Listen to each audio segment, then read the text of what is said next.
الحمدللہ، ماہ رمضان قرآن مجید کے نزول کا زمانہ ہے۔ ماہ رمضان قرآن مجید کی تلاوت کا وقت ہے۔ ماہ رمضان وہ مہینہ ہے کہ جس میں جبریل علیہ السلام آ کر کے جناب محمد الرسول اللہ صلی اللہ علیہ وسلم کے ساتھ قرآن مجید کا مدارسہ کیا کرتے تھے، پڑھتے اور پڑھاتے تھے۔ اللہ تعالیٰ نے قرآن مجید میں فرمایا شہر رمضان الذی انزل فیہ القرآن، رمضان ہی وہ مہینہ ہے جس میں قرآن پاک کو نازل کیا گیا۔ اس مہینے میں خاص طور پر قرآن مجید کی تلاوت کا اہتمام کرنا چاہیے۔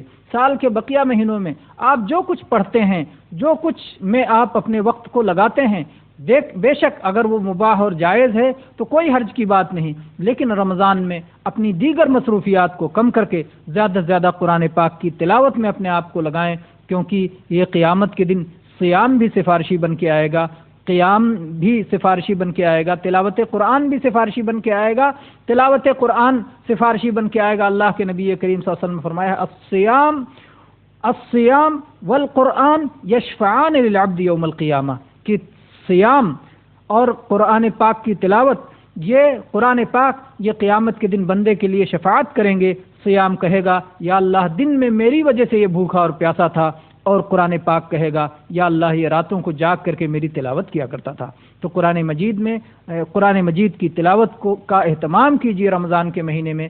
اللہ تبارک و تعالی ہمیں اس کی توفیق بخشے اور ہم سے یہ عمل قبول فرمائے۔ آمین۔ وآخر دعوانا ان الحمد للہ رب العالمین وصلی اللہ علی نبینا وسلم۔